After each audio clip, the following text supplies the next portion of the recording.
to the Butterfly Kisses from Beyond audio blog. A wonderful Mother's Day surprise for my son in heaven. Messages from beyond can soar a heart to grand levels. The veil is thinner than we think. Yesterday was Mother's Day, and for a parent who has lost a child, it can be an emotional time with plenty of heartache to go around. For days leading up to Mother's Day, the pain in my heart did not cease to make me notice it.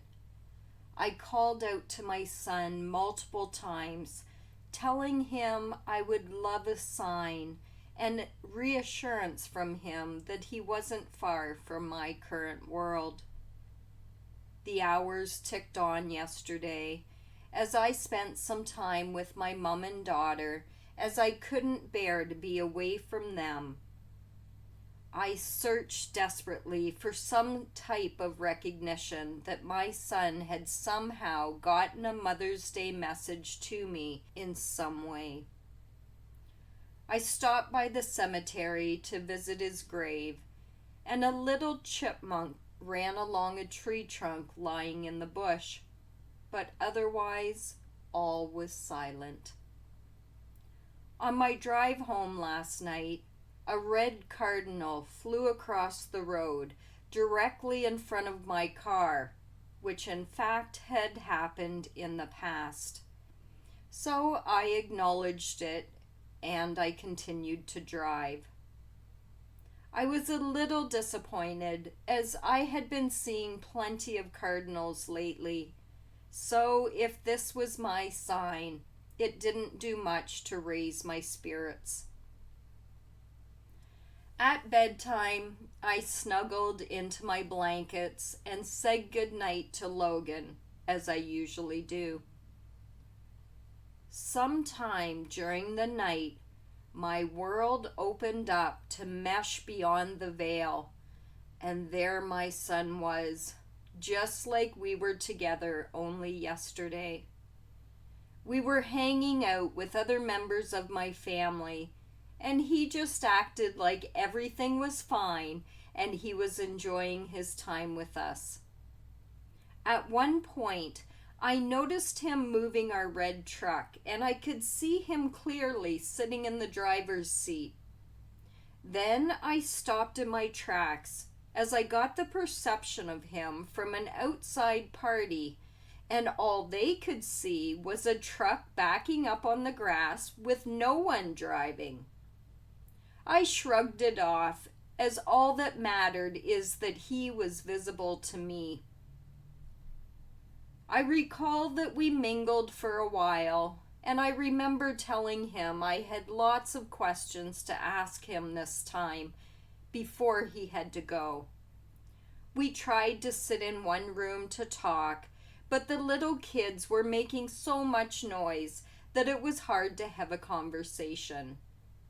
I grabbed Logan by the hand and led him into the other room so we could sit down to talk. I had never had an opportunity to ask him everything that I've wanted to say over the last few years, but I was finally having this chance. I'm sure I asked him many things, but this is what I can remember from my dream. I asked Logan if he could remember his accident.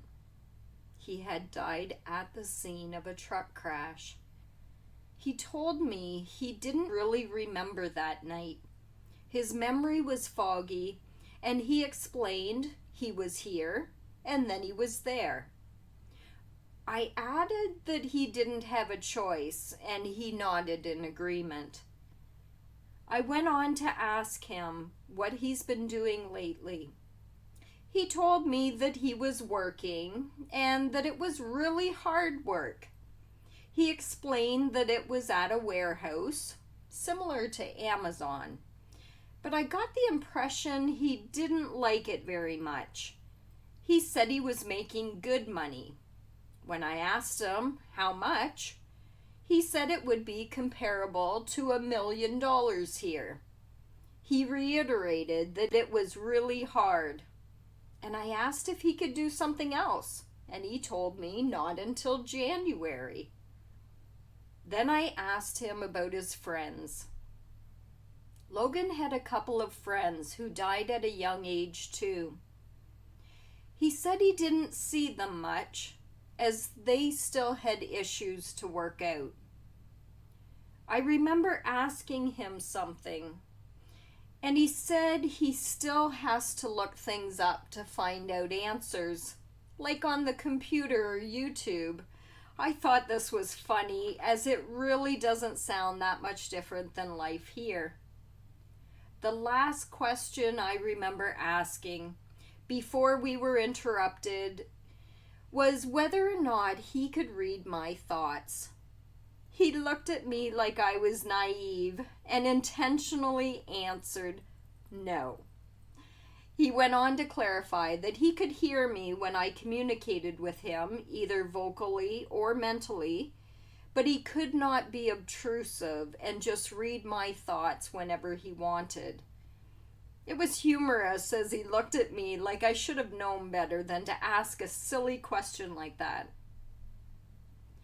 Someone came into the room in my dream, and our conversation was abruptly stalled, and I slowly began to emerge from sleep and take notice that I was in my bedroom. My mind was swirling as I realized Logan came to visit me, and all I could do was lay in bed, smiling from ear to ear at 5 o'clock this morning. He answered many questions that I had been wishing to ask him, and I finally had an opportunity to do so. We talked so matter-of-factly that it made me feel like we had just picked up where we left off without the worry of time creating a void in the true sense of existence. It had been a long time since I had a dream visitation with my son, and what a beautiful way to end Mother's Day this year. I guess I got a huge sign after all.